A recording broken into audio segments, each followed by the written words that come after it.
In a stunning new development in the ongoing Russia-Ukraine conflict, Ukrainian special forces have reportedly destroyed another rare and advanced Russian weapon system. A strike that not only weakens Moscow's operational capabilities, but also sends a powerful message across the global military stage. Since the war began in 2022, Ukraine's armed forces have evolved from a largely defensive army into a highly adaptive, precision-focused force. Their new strategy blends intelligence, drone technology, and special operations tactics to hunt and eliminate Russia's most prized military assets. This latest destruction of a rare weapon highlights that transformation and raises deeper questions about Russia's long-term ability to sustain its war effort. At first glance, the story might sound like just another small tactical victory. But when you dig deeper, it's far more significant. These rare systems are not ordinary pieces of equipment. They are elite, complex, and extremely expensive assets meant to give Russia an edge in electronic warfare, radar surveillance, or missile defense. Some reports indicate that the destroyed system could have been a component of Russia's advanced air defense or electronic warfare network, possibly linked to radar platforms such as the Kasta 2E2 or components of the S-500 Prometei. These are high-value targets, and losing even one can create major operational gaps in Russia's defensive architecture. For Ukraine, eliminating such assets demonstrates not just capability, but growing confidence in waging asymmetric warfare against a much larger opponent. To understand why this event matters, we must look at what these rare Russian systems are designed to do. Complex radar arrays, long-range early warning systems, and advanced electronic warfare modules form the backbone of Russia's ability to detect and intercept Ukrainian attacks. They protect critical airspace, coordinate missile defense, and secure Russian positions from drone and aircraft incursions. When one of these systems is destroyed, Russia loses a part of that shield. It creates blind spots, weakens situational awareness, and exposes key infrastructure to further strikes. In an environment where intelligence and speed can decide the outcome of a battle, even a temporary loss can be devastating. The method of destruction also reveals how Ukraine's military strategy has evolved. Ukrainian special forces have become specialists in conducting stealth missions supported by aerial reconnaissance drones. These drones, such as the domestically developed Shark UAV, have been instrumental in spotting high-value Russian assets hidden deep behind the front lines. Once identified, strike teams or precision munitions are called in to finish the job. This coordination between drone intelligence and special operations is a hallmark of modern warfare. Precise, cost-effective, and psychologically powerful. Instead of large-scale assaults, Ukraine is increasingly using intelligence-driven strikes to chip away at Russia's most advanced technologies. Every successful operation of this kind shows that Ukraine's military is no longer fighting a traditional war. It's fighting a digital and tactical one. For Russia, the implications are far more troubling. Losing a rare system is not just about money or machinery. It's about credibility. Russia has long marketed its military technology, especially systems like the S-500, electronic warfare units, and advanced radar arrays, as symbols of superiority. These systems are supposed to represent the pinnacle of Russian defense innovation, capable of countering NATO-grade weaponry.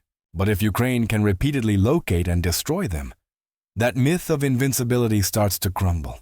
It raises uncomfortable questions within Russia's own defense circles. How secure are their deployments, and can they really protect their high-tech assets in an active war zone? There's also a logistical dimension.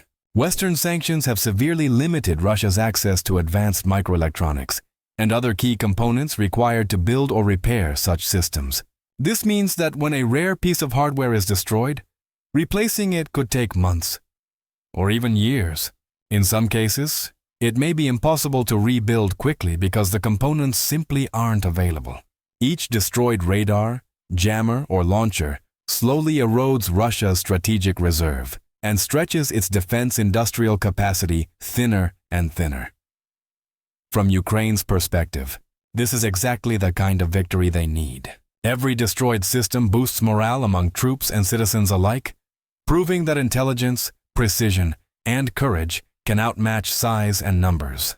It also sends a powerful signal to Ukraine's Western allies. These operations show that the aid, weapons, and intelligence support Ukraine receives are being used effectively. Western governments can point to these successes as evidence that continued support is yielding measurable results. In geopolitical terms, that strengthens the argument for sustaining or even increasing military assistance. The psychological aspect should not be underestimated either. Warfare is not only about destroying assets, it's about undermining the opponent's confidence. When Russian soldiers see videos of their most advanced systems burning, it shakes morale. It also reverberates internationally.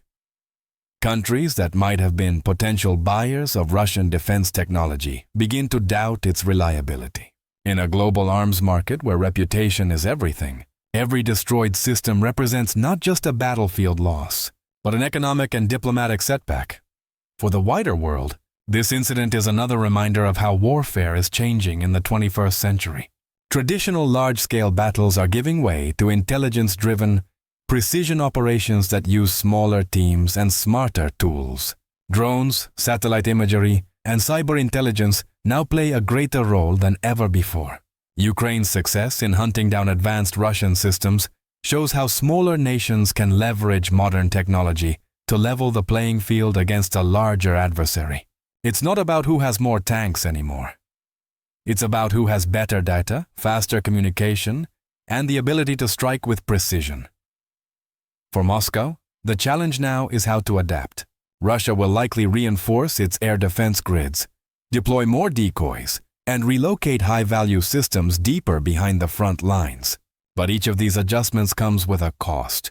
The more Russia protects its equipment, the less flexible its battlefield operations become. Its forces are forced into a defensive posture, constantly reacting to Ukrainian intelligence rather than taking initiative. This strategic shift could gradually turn the momentum of the war. Looking at the geopolitical horizon, the implications extend far beyond Eastern Europe. NATO and other defense planners will closely study this incident to assess the real-world performance of Russian technology. It will influence future procurement strategies, training doctrines, and even arms export policies.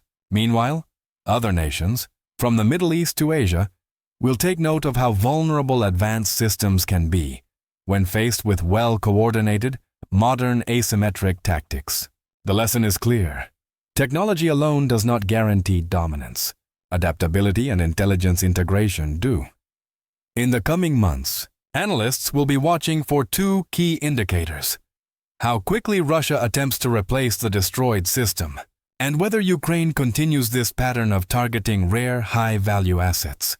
If such strikes become a recurring trend, they could significantly alter the balance of power along the front lines. Each successful mission not only weakens Russia's defenses, but also reshapes global perceptions of modern warfare.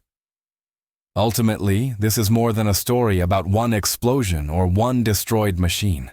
It's a snapshot of a broader transformation, a war that's no longer defined by brute force, but by precision, technology, and the battle for information superiority. Ukraine's latest strike shows that even the most advanced military hardware can fall when confronted by strategy, courage, and innovation. And that realization will echo not just through Moscow, but across every military command center watching this conflict unfold. If you found this analysis insightful, make sure to like this video, subscribe for more deep geopolitical breakdowns, and share your thoughts in the comments below. Do you think Russia can recover from these precision strikes? Or is this the beginning of a new era where technology and intelligence truly decide the future of war?